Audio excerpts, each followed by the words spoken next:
Good afternoon, everyone. Thank you for joining me for our October Data Skills Workshop, where we have members of the community teach other members of the community. I'm your host, Bahija Humphrey, and I'm CEO of the Data Science Alliance. Let's get started.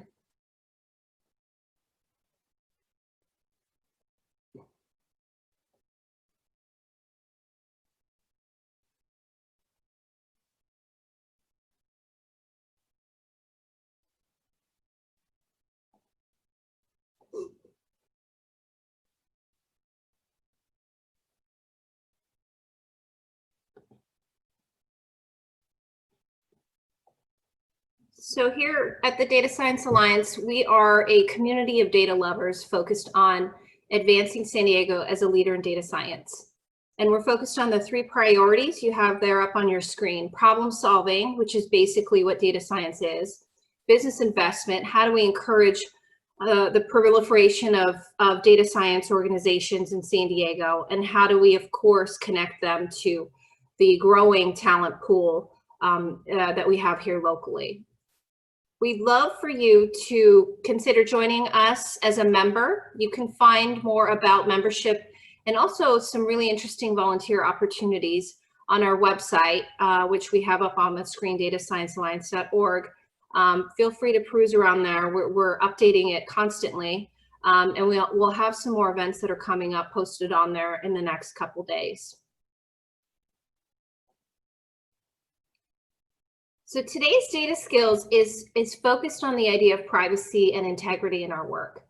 And it seems more and more these days that AI and data science are being cast in a bit of a dark light, which I totally understand, because you hear about data breaches and lack of understanding by the general public about the terms and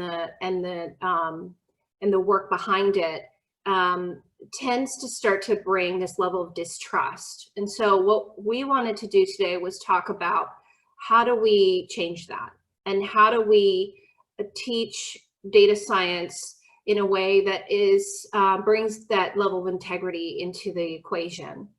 And so our expert, Philomena, will be teaching us about private AI and how to learn from sensitive data while keeping the privacy of individual information. Let me tell you a little bit about her. She's got an impressive background. So Philomena Lamoureux, she earned her PhD in 2017 and worked as a researcher at Stanford University, where she's combined machine learning with quantum simulations. She now works as an AI scientist, building leading-edge NLP and private AI solutions to automate commercial real estate lending. Philomena is interested in scalable startup and social entrepreneurship, and has founded AI Paths, which is a partner of our organization, I'm happy to say, to support underrepresented groups find their career path in AI and data science. So I'd like to now formally welcome Philomena. And Philomena, the floor is yours. Thank you, Bahija. Hello, everyone. I'm glad to see people being interested in this topic. I think it's quite interesting and important. I'm going to go ahead and share my screen so that you can see the presentation. So you should now see the presentation. Can you see it? Yeah, it's good. Awesome, perfect. So we're going to talk about private AI, and I'm sure that each and every one of you has sort of thought about, what do companies do with my data, and how can AI learn from data if there is sensitive information in there? How do we, as a society, want this data to be treated, and what is possible technologically? So why should we care about private data in the first place? What can you even do with personal and private data? So one of the examples where personal information has been used quite literally to really move masses is where Facebook used targeted advertisement for a political campaign. So they have private and personal information about their users. They basically have billions of users training their AI all day long with clicks and likes and comments and how fast they scroll through certain content. So they really have a lot of data about each and one of their users. So for instance, they know your personality type, and given that, they can really target advertisement towards your sort of preferences. And in this political campaign in the last election, they targeted moderate users to sort of just not vote. Not even to sort of encourage them to vote for one or the other, but just not go to vote. So we can really see that personal, private, sensitive data holds a lot of power. So, but what is private data anyways? What does it legally mean? How is private data defined? So we can distinguish between personal data, that will be, say, the name, address, email address, phone number, anything that really identifies you, and sensitive personal data. Now, the difference is really that one serves mainly identification, and the other one can be used for discrimination. So, for instance, political views, your personality type, this can really be sort of used in a very powerful way and can be used for discrimination. So private AI is not only usable for these kind of data, but also for data that is proprietary. So some companies have very large data capital. They have very expensive data. Sometimes the data generation is very expensive. So they spend millions of dollars to generate that data, and they don't want to share the knowledge that is hidden in that data. So they might want to hire an outside company to sort of help them learn from that data without really sharing that. So that's another way where you can use private AI. And the other privacy is less about the data being sensitive or personal, but more it's proprietary, so private in that kind of sense. So, and I think talking about private AI, we should always have a look at regulations and how the legislative process has sort of adapted to the needs that we have in a society where data is sort of really a powerful tool and capital. And even in the 90s, as you see down here, people have actually identified that medical data is quite private, holds a lot of power, and with the HIPAA compliance, they have sort of set the methods that you can use to share that data, but in a private way so that it's not misused. And now we are sort of progressing towards having more rules that are targeted towards more general data, so not only medical data. And there have been some laws implemented in 2018, the GDPR, and in California, the CCPA. But other countries are also sort of catching up with regulations around general data protection. So what do these regulations generally entail? So the CCPA, just very high level, gives you the right to know about how your personal data is used. You have the right to get it deleted by companies. You have the right to opt out, that they can sell the information, say, to targeted advertisers, and you have the right to not be discriminated for opting out. So when Apple was in the headlines recently, about its opt-out mechanism, that's really sort of tied to the CCPA. And they're sort of trying to get ahead of regulations so that when they become universally valid, if they might, they are just good to go. And what will be the consequences if you opt out of something like that is you would still get advertisement, but the advertisement would not be targeted. So they wouldn't use your, say, gender, your information to really make that very targeted. So for me, I wouldn't see any shampoo advertisement anymore, but maybe I would see something more gender neutral, something that is maybe a little bit targeted, but is not using my personal information. So we've seen why we should care and what private data is and what regulations are out there. But private AI is not only about data. Privacy in private AI goes beyond data, because there are, on a high level, 4 modes where AI can be private. And so we have touched on the data. So we don't want our training data to be shared. So we want our data to be private. But say if you have a model that is deployed already, if users want to have a prediction, they also give you new data, right? So that should also be sort of redacted or just safe. And then you want your model to be private. In some cases, you don't want your model to be just used by anyone, copied and used by anyone. So if you say publish an app right now in the App Store and the source code is available, people could just use your model. They could copy that. And maybe you've put in a lot of capital to build that model, so you don't want other people to just share that and use it for their purposes. And ultimately, you don't want your output to be publicly available either, because say if your predictions give your customers or your company a competitive advantage, if everyone has those predictions, obviously the value is gone. So you want all of this to be private in certain kind of scenarios. And the question is always, if a data hacker would try to get any kind of information, how can I stop them from doing so? So say if they have some samples and they can see the predictions, in some cases they can reverse engineer whether that sample was in your training set. So that would be very valuable information, right? So you want to try to not have that. So how can we use technology to keep our data private and secure from any adversarial attacks? There are different types of PrivateAI techniques, which we can categorize on a high level into data anonymization. So here we redact data, we take out your social security number, we take out your name, or we substitute it with some sort of dummy variable.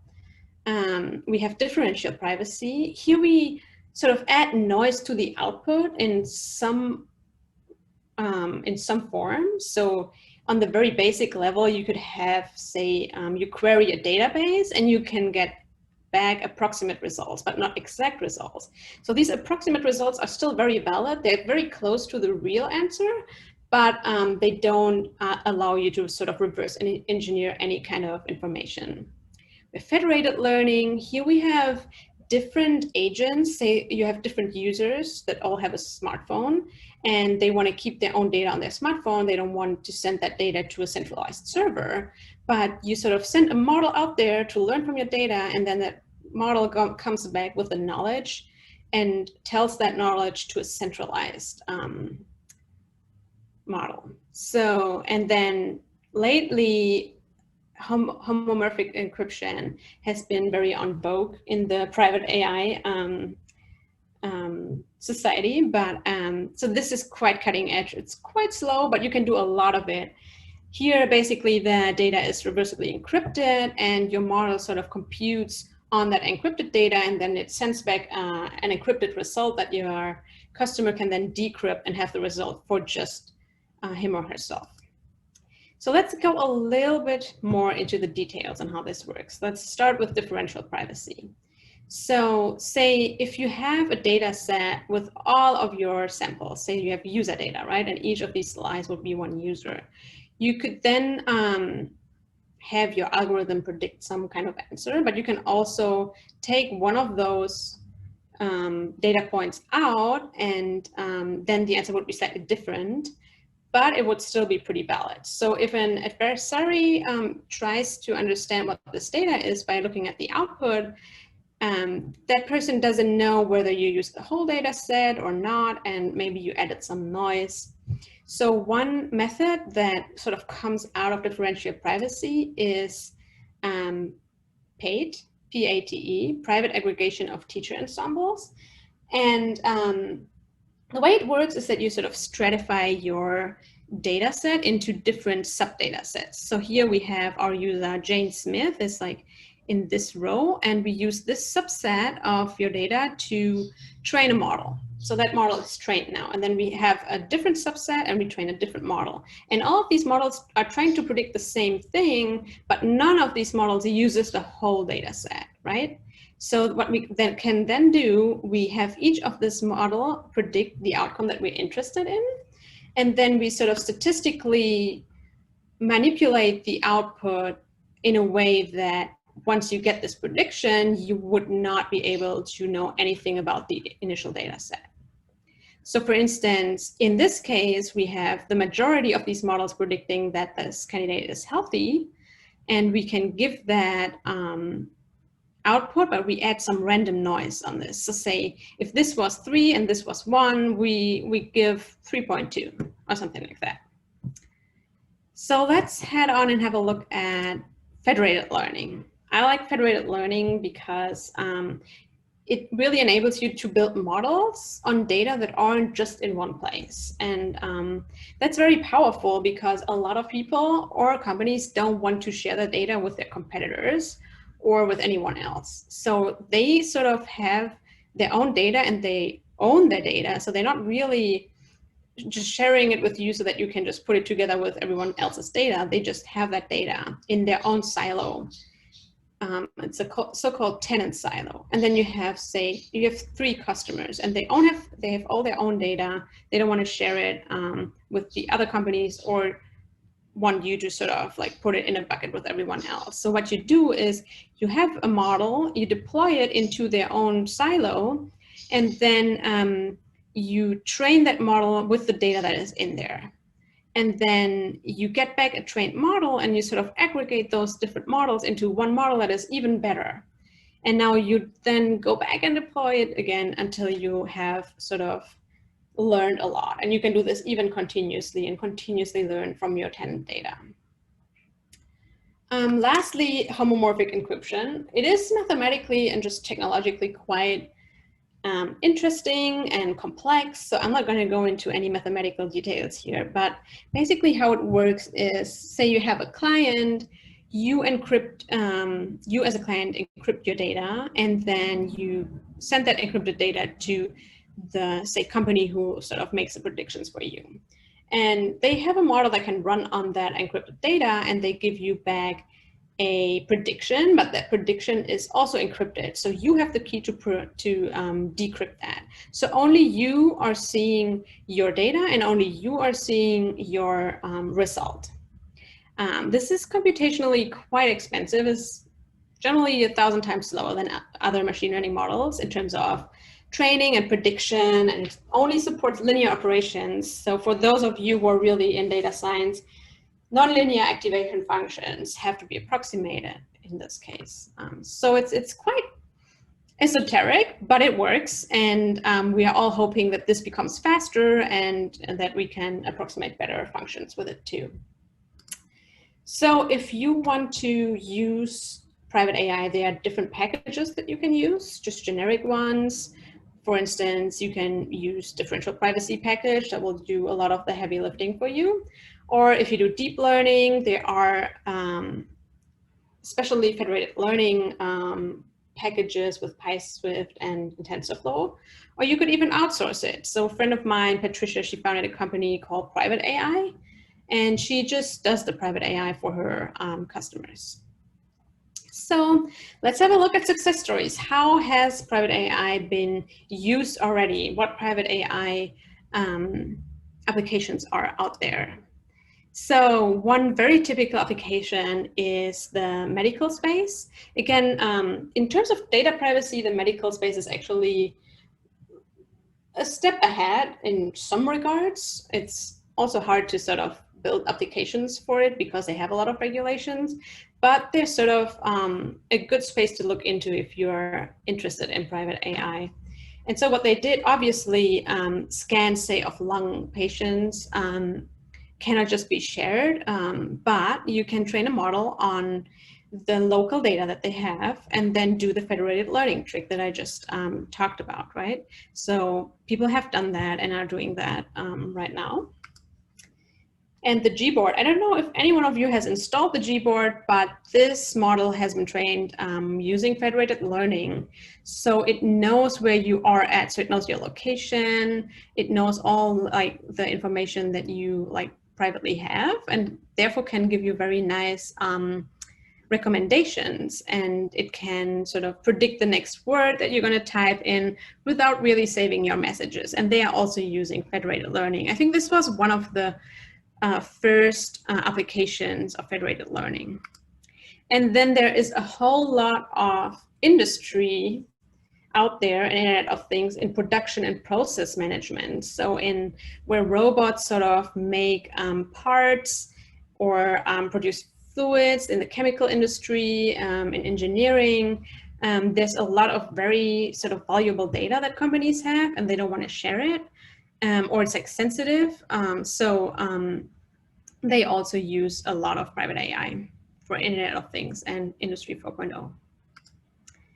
So what can we expect in the future? I think that right now private AI is sort of almost a niche part of AI generally, but I think this will really grow into sort of the state of the art as users are going to be more and more informed about that, what is possible with it, and as regulations catch up. So in the future, I think we are moving towards a more heavily democratized data. So you can sort of opt out, or you could maybe get paid to have companies use your data. So, but you then basically are the owner of your data and you control what is going to be, what people are going to be doing with it. I think technology is going to become better. We are going to have more compliance.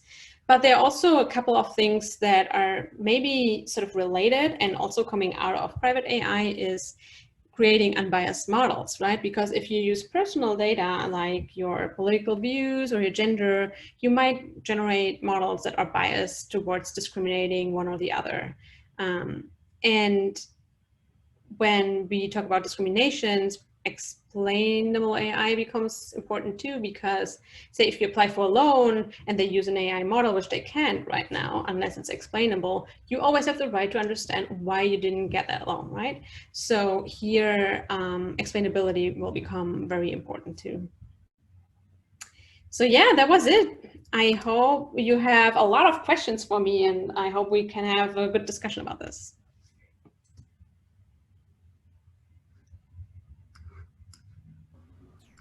Yeah, I'll hop in. I thought that was great. I really enjoyed that.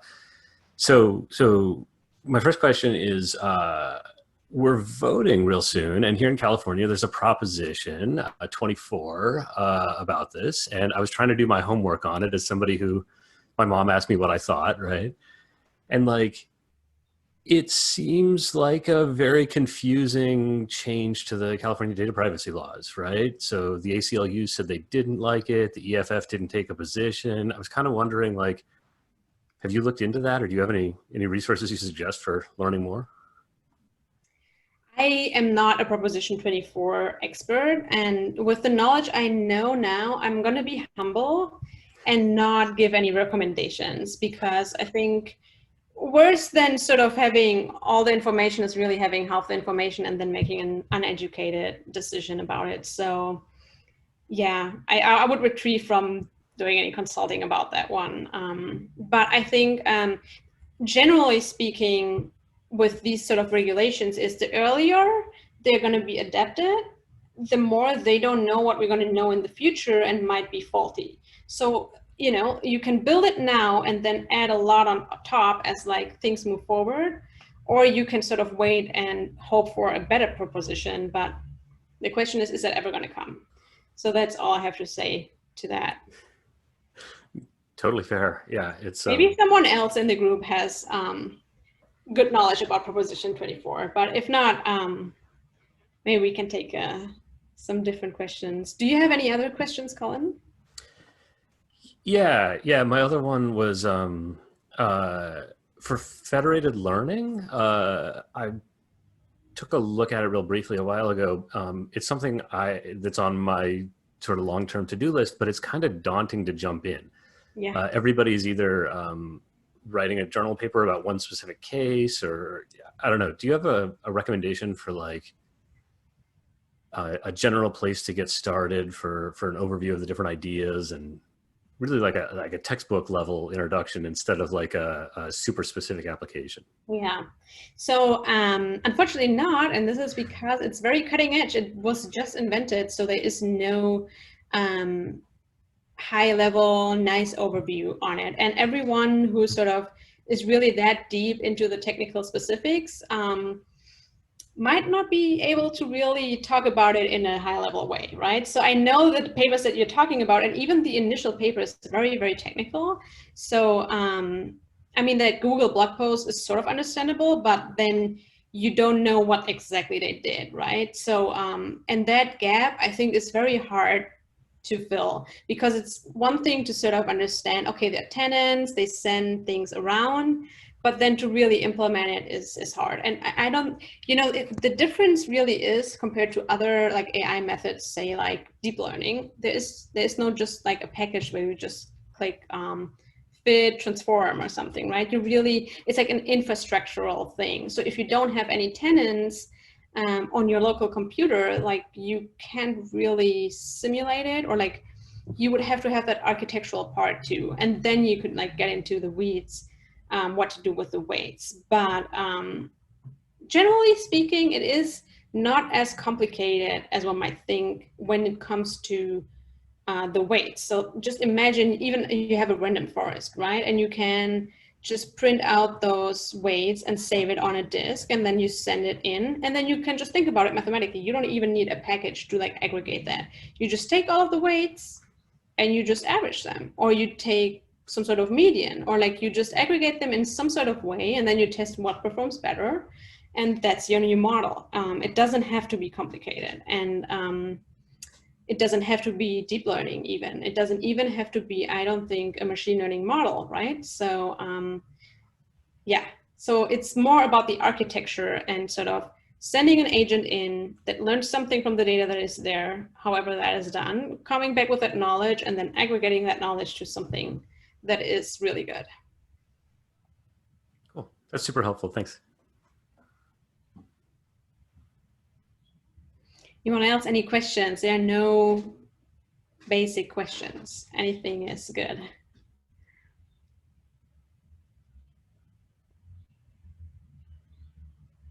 All right, let me ask you a question. How do you guys feel about companies using your data, and how do you think about the sort of pros and cons of having really good predictions and models, which, say in the case of Netflix, is nice to have, right? But then also maybe you don't want your super private data to be used in certain ways. How do you guys think about it? Anyone? Any thoughts about it? This is David. Can you hear me? Yes. Yeah, so I know that Google, if I Google something, the results will be tailored to me. So if I want unbiased information, I go on, I think it's called Tor or DuckDuckGo. There's ways that I can get unbiased information. So there's a gift and a curse of AI. I like it when it recommends things that I would like.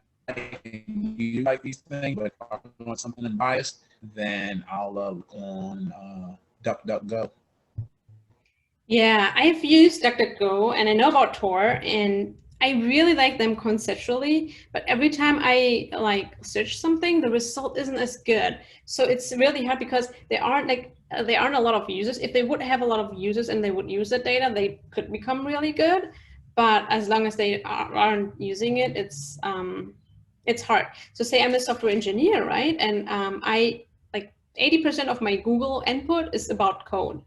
If I use DuckDuckGo, I get a lot of like high level explanations, which I'm not looking for. I'm looking for that Stack Overflow 3 lines that I need, right? So, so yeah, it's really, I think, about the use case. Are they helping me to build code, or are they trying to manipulate how I think about things, right? And it's been shown that depending on where you are, if you Google climate change you get different results, right? Some people in Indiana, they get, as a first suggestion, is a hoax, right? And then in California, you get is a crisis or something, right? So like these are sort of applications or use cases where I think it is questionable. Like, does it affect our way of thinking?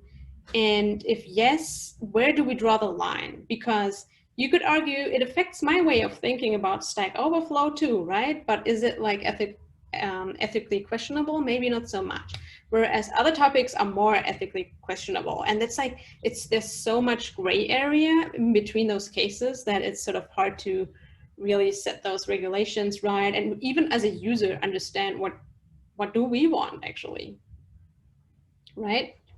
One thing I'll add to get back past that. So I have a team that we're distributed throughout the US and also global. So sometimes we try to do market research, and I said the easiest thing to do is each one of us are going to set up a Google alert for the same term, knowing that my results will be different from their results. And when we have people overseas, so then I feel like that way we can get the full, and we'll just check in with each other every week or so and see what's new, trying to bypass the algorithms and the tailored results. So just started, so we'll see how it works out, but I'm thinking it's going to work out better results, more diverse results.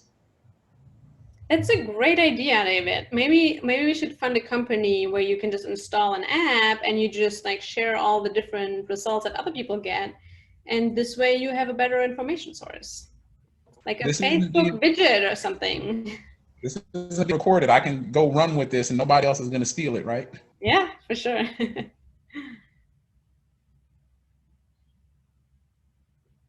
So anyone else? Technical, general questions, or just discussion points? I have something, but I don't want to dominate. If somebody else has something, then I don't want to hijack this conversation. Don't worry about it. We are going to get to those passive drivers later. So one area where this is becoming more and more relevant is with the government and with the military. Full disclosure, I'm a retired Marine, and I say that to say the military is finally adopting artificial intelligence, and so are other parts of the government. The challenge is they have no idea about artificial intelligence. So they just started like the Joint Artificial Intelligence Center like a year or two ago. So they're at the very early beginning stages developing policies in terms of privacy and ethics. And they have to rely on the private sector, industry, and academia, because they will admit we have no idea. So just in terms of building the playbook right now, and you can't go through the traditional government process where it's really bureaucratic, because these things are light speed. Like we can't go through the 2-year acquisition process. Yes. So something to think about this, and anybody else on the call, like if you want to get involved, the government is desperate for that private sector and academic expertise, because they're literally writing the book right now. They just established like a data strategy, and they're taking baby steps. Like the data must be in this format and everything. So just throwing it out there in terms of privacy and how it's a national security and government issue, and the government's dipping their toe into it right now. I think now is a good time to do it. And I know that government procedures are pretty slow, so their models are pretty much will tend to be outdated.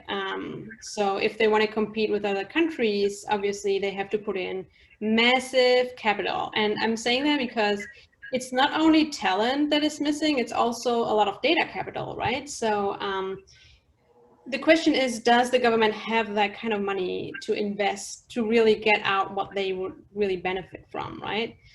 Because again, like there's really a lot of talent scarcity, which is great. A lot of opportunities for everyone who is interested in it, which is great. But it also means that prices are pretty high. So you have to be ready to pay those really good AI scientists a lot of money, right? And I think there could be caps on that. And there could be caps on, say, the amount of money that you would invest in data labeling and data gathering, which is sort of the power behind AI is really the data, right? So getting high quality data, getting that label.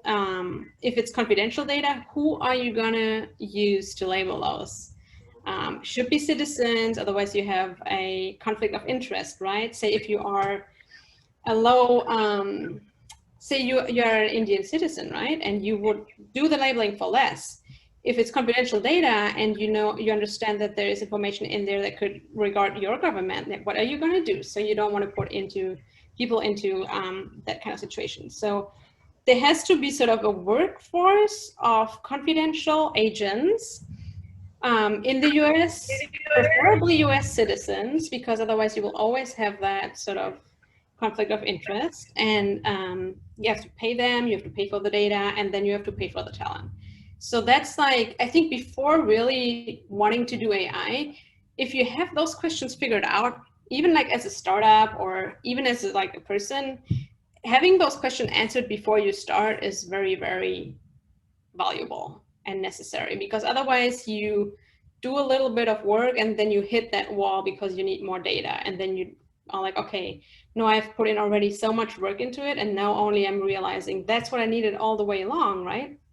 So, yeah. Okay, I got a little bit in the weeds here, so please give me more questions. Any question is fine.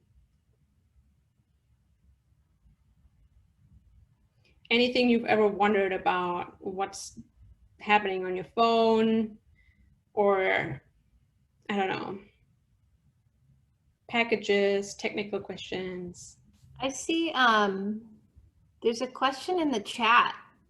Oh, all right. I didn't look at the chat. My bad. My Noticed bad. that, sorry, Maduria is unable to talk. Oh, all right. So posted their question in the chat. Do you want me to read it? Did you get it? Yeah, I got it. All right, got it. I should move my microphone. Oh, okay, got it. Sorry. How much of this is taken care of in ATS systems and recruitment? Wait, ATS, what is that again? Automatic talent screening, maybe? Applicant tracking system. Oh, automatic tracking. Yeah. I think the tracking systems that they use for COVID are actually private. They don't share your ID. They just share that this happened. But in the end, you know, if you went to TJ's, so like we have this shop here in the US, it's a supermarket. So you go to the supermarket, it's a small supermarket, and there were only 3 people and you know them, and then you sort of get notified that you have been exposed, then applicant tracking system. Oh, got it. Yeah, because you put in a lot of your CV data in there, right? And if that's not protected by regulations, I don't think companies are, I don't think they are obligated to do A or B with that data. So if you are in California, if you're in Europe, you can always ask those companies to delete your data. But in my experience, if you have, say, once applied to AWS, they just keep your CV forever. So you apply again 3 years later, they still have your old crappy CV. But you can ask them to delete it. And I think even if it's not sort of backed by the law, they might still do it because they don't want like bad press or something. So I think you as a user always have leverage. You just have to be annoying and ask for your data and sort of put in that time, which I think, you know, I don't have that time and a lot of people don't have that time, although they don't want the data to be used. It's sort of hard to fight for that because it's a lot of effort. Yeah. Philomena, I'll ask a question that I'm kind of ties to some conversations we're having at DSA. So is there a point of reference or a specific organization or something that people can go to for guidance and help around sort of being responsible with AI and ethical data science? Because from what I'm learning, there seems to be a gap. There seems to be a lack of resources or lack of clarity around where they are or how to get to them, which I think would just exacerbate the issue, right? And then sort of the misunderstandings around it grow, and we're not able to connect with people that are trying to do it right, or they don't know where to go. And so we're trying to talk to the community about where do they go when they want guidance around that. so that we could maybe take a leadership role in this area if indeed it is an area that needs some help. I love that idea, and I think people would really benefit from that, and we need leadership there, and there are people out there, but it's very sort of dispersed. And say the technical people really focus more on, say, GitHub repositories where they show like awful AI. So there's this website, Awful AI, that sort of brings visibility towards how AI has been used in a bad way, right? But it's quite technical, and it's not answering any individual questions and steps that you can do in an interactive way. I think you can find information online on sort of how to protect your data, but you will have to put in the input. There's no like, I don't know any community or sort of agent on a more professional level that sort of perpetuates recipes or just education around this topic.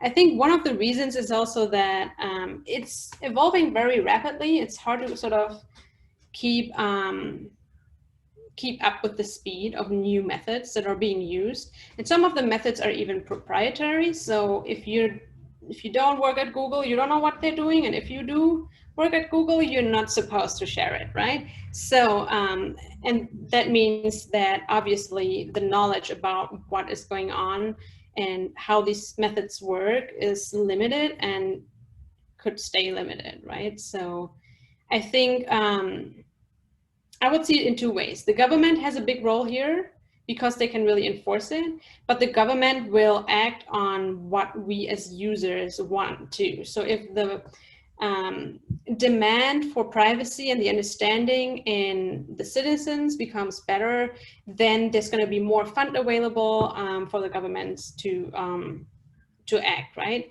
So I'm European, and I know, say in Germany, that people don't like to use their credit card because they don't want the supermarket to know what they buy. So they're like very unwilling to share. And it's been easier to sort of enforce the GDPR as a result, because it's really backed by the people, and by the people being interested in this topic and informed, and therefore willing to spend their tax money on such issues, right?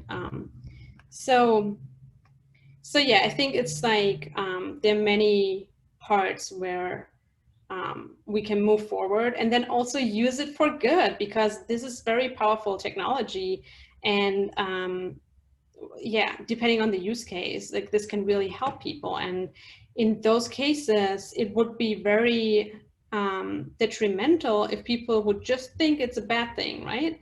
And they never want to share their data, and they never want them to use the data, even if it could cure their cancer, say, right? So the education, I think, has to involve that positive aspect too. And look, Bahija, I'm absolutely happy to help with that in DSA. So I don't know of any centralized big community that really takes this topic on in a systematic way. I think activities are very dispersed, and like focusing on different specific aspects, but not in this like generalistic approach. It's so interesting. Thank you.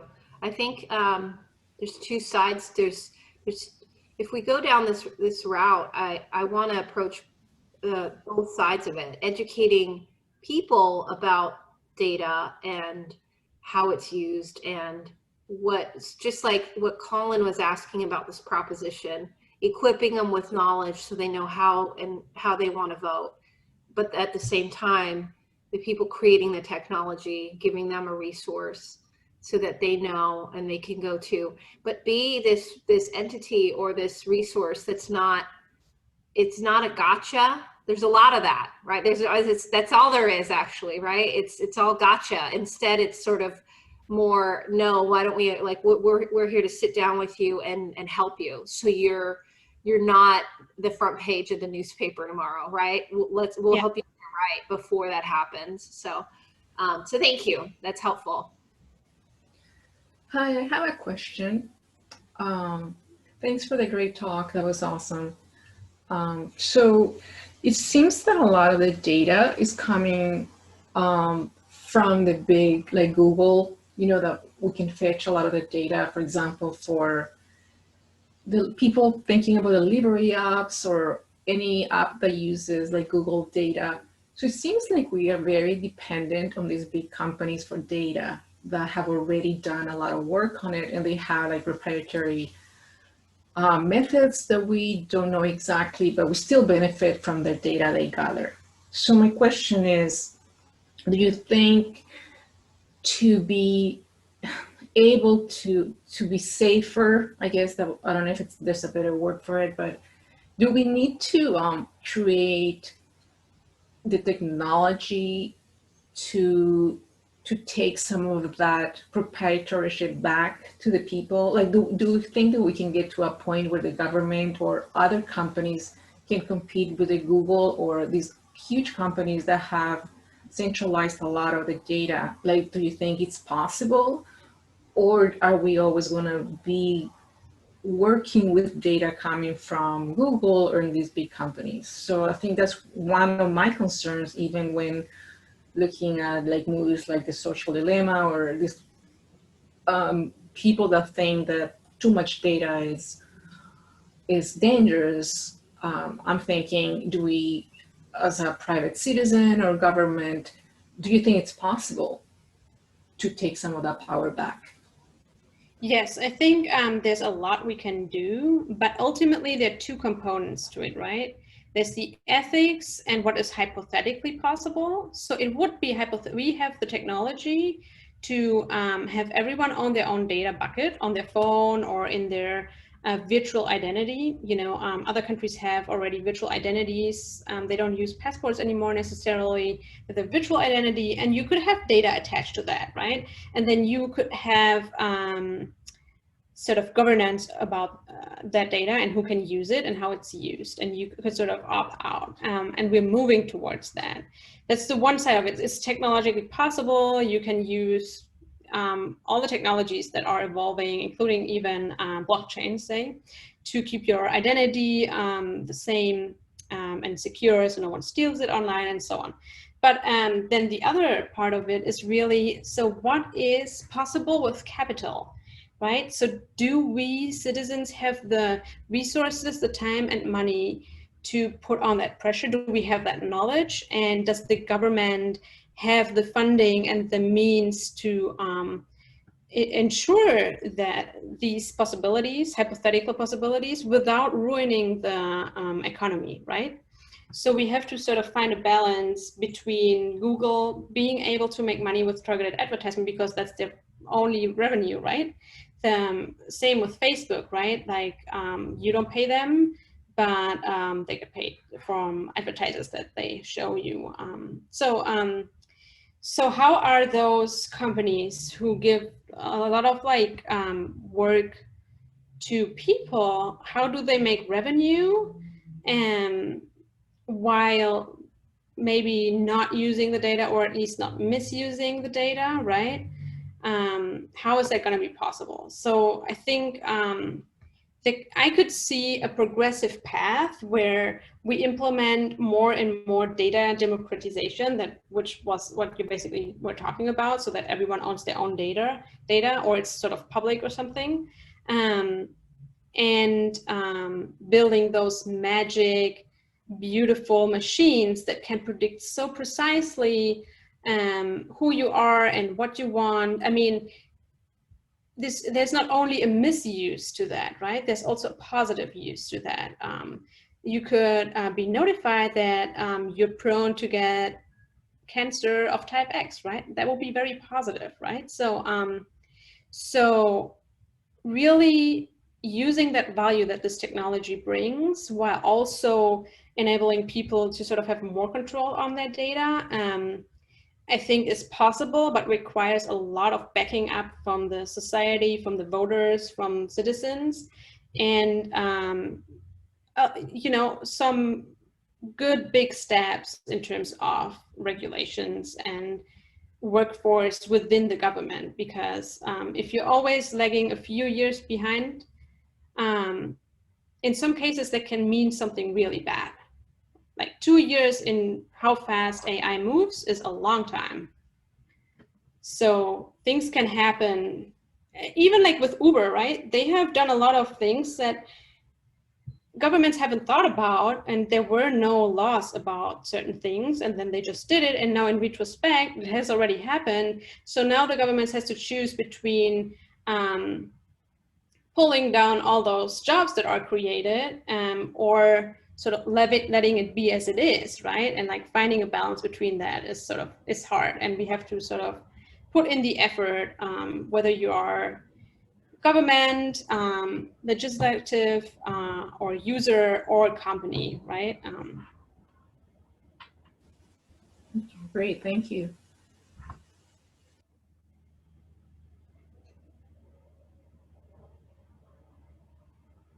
I think as technical experts, you also have some power, right? So you can go to work for Google and get a big salary, or you can work for other companies that maybe have good policies, right? So, and I think now with COVID, working from home, people are sort of thinking about work-life balance, values, like what kind of company do I want to work for? And I think Gen Z and Gen Y are thinking more about these kind of things and not just looking at the salary.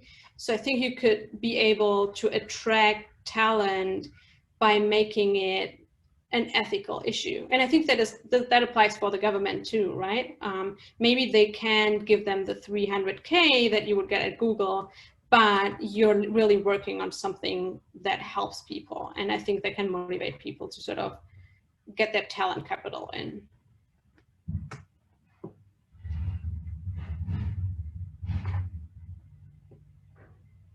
So are you guys all hungry for lunch? Are you all, not all of you are in San Diego, but I think the majority is. And I don't know about you guys, but I haven't had lunch yet, so. I had a question. Yes. You have like, if you could give us like a minute of parting advice, just as a data scientist, just a really broad, like, what like 1 minute wisdom can you impart on us before lunch?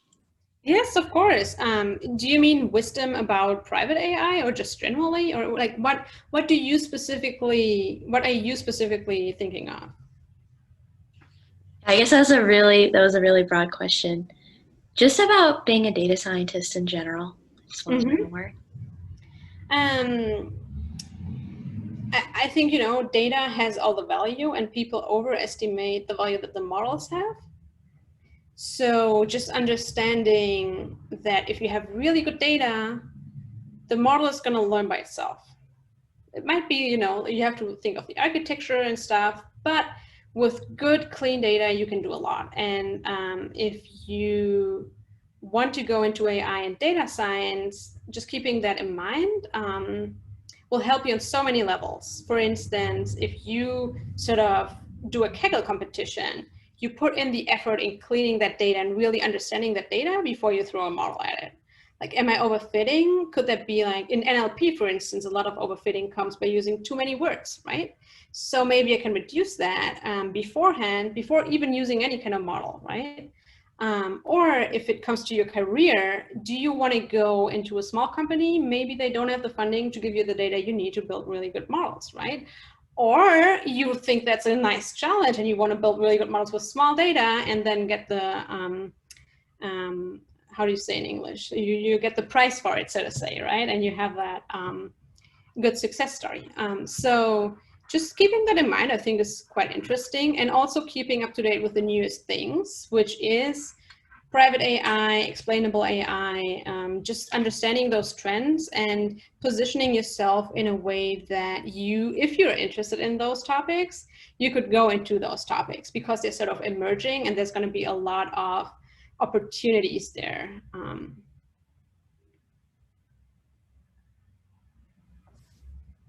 That was great. Thank you, Philomena. That was so informative. And I really always appreciate when the participants can join in and it becomes more of a discussion. That I thought that was fun. So easy with this topic. Thank you so much for your time, everyone. As Philomena said, please go have some lunch or a second lunch. I'll have my first now.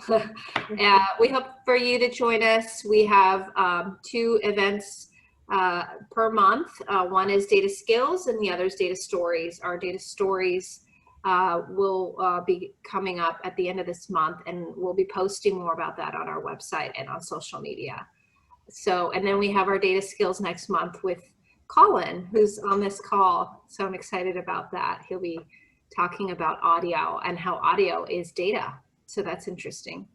Thank you, everyone. Have a great rest of your day and a wonderful weekend. Bye. Thank you all. Yeah, thank you.